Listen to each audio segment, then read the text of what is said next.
हरियाणा विधानसभा चुनाव 2024 में बीजेपी ने एक बार फिर विपरीत राजनीतिक माहौल के बावजूद सरकार बनाने में सफलता हासिल की, जो राज्य की जातिगत राजनीति में विभिन्न समुदायों के समर्थन के कारण संभव हो पाई।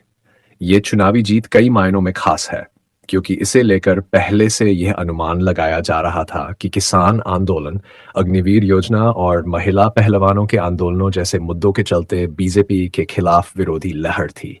इसके बावजूद बीजेपी ने बड़ी जीत दर्ज की और सरकार बनाई। इस जीत में किन जातियों का कितना योगदान रहा, यह जानना बेहद महत्वपूर्ण है। हरियाणा में जातियों का योगदान। हरियाणा की सामाजिक संरचना में जाट समुदाय का एक बड़ा हिस्सा है, लेकिन इस बार बीजेपी की जीत जाट वोटों पर निर्भर नहीं थी। सीएसडीएस द्वारा जारी आंकड़ों के अनुसार विभिन्न जातियों का वोट प्रतिशत इस प्रकार है। हैंड ब्राह्मण समुदाय 51% ब्राह्मणों ने बीजेपी को वोट दिया। कांग्रेस को ब्राह्मण समुदाय से 39% वोट मिले, जबकि इनेलो बसपा गठबंधन को सिर्फ 2% वोट हासिल हुए। ब्राह्मण समुदाय का ये मजबूत समर्थन बीजेपी के लिए बेहद अहम साबित हुआ, क्योंकि इसने चुनावी समीकरणों को बीजेपी के पक्ष में मोड़ दिया। पंजाबी खत्री 68% पंजाबी खत्री वोट बीजेपी के खाते में गए, जबकि कांग्रेस को इस समुदाय से केवल 2% वोट मिला। पंजाबी समुदाय ने बीजेपी को स्पष्ट समर्थन दिया, जो बीजेपी की जीत में निर्णायक साबित हुआ।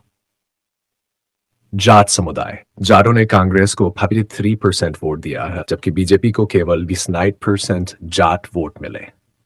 जाट समुदाय का बहुमत कांग्रेस के साथ था, लेकिन यह बीजेपी की जीत को रोकने के लिए पर्याप्त नहीं था, क्योंकि अन्य जातियों का समर्थन बीजेपी के साथ मजबूत था। सौर अन्य सवर्ण जातियां।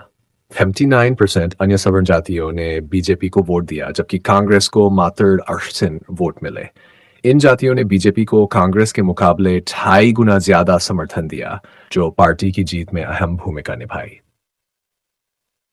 बायन यादव समुदाय 60% यादव वोट बीजेपी के पक्ष में गए, जबकि कांग्रेस को सिर्फ 30% यादव वोट मिला।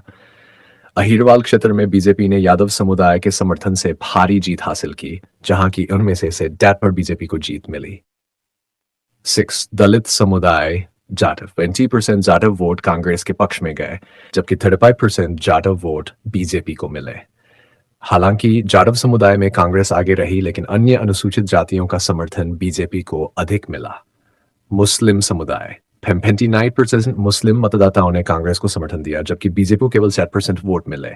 मुस्लिम समुदाय का एक तरफा झुकाव कांग्रेस की ओर था, लेकिन ये वोट बीजेपी के खिलाफ निर्णायक साबित नहीं हो सके।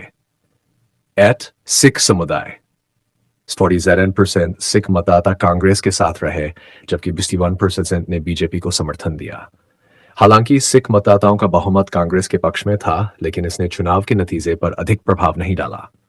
कांग्रेस की हार के कारण किसान आंदोलन और अग्निवीर योजना जैसे मुद्दों पर सरकार विरोधी लहर होने के बावजूद कांग्रेस उम्मीद के अनुसार मतदाताओं को आकर्षित नहीं कर पाई। जाट समुदाय का पूर्ण समर्थन न मिलना कांग्रेस के लिए एक बड़ा झटका रहा। यादव, ब्राह्मण और पंजाबी खत्री समुदायों ने बीजेपी को बड़ा समर्थन दिया, जिससे पार्टी ने स्पष्ट बहुमत हासिल किया। इस बार का चुनाव सीधा मुकाबला कांग्रेस और बीजेपी के बीच था, जिसमें बाकी दलों को नुकसान उठाना पड़ा। नमस्कार दोस्तों, अगर आप सच में देश की असली आवाज सुनना चाहते हैं तो अभी हमारे चैनल आम जनता की आवाज को सब्सक्राइब करें और हाँ, घंटी वाले बटन को जरूर दबाएं, ताकि जब भी हम आपके लिए कुछ नया और जरूरी लेकर आएं, आपको तुरंत पता चले। हम आपके लिए वो बातें लाते हैं जो मायने रखती हैं, तो वीडियो को शेयर करें, हमें कमेंट में अपनी राय बताएं, क्योंकि आपकी राय ही हमें बेहतर बनाती है। सिर्फ ये नहीं रुकना, फेसबुक और इंस्टाग्राम पर भी आम जनता की आवाज़ को फॉलो करें, ताकि हर प्लेटफॉर्म पर आप हमारे साथ बने रहें। आपकी आवाज़ ही हमारी ताकत है।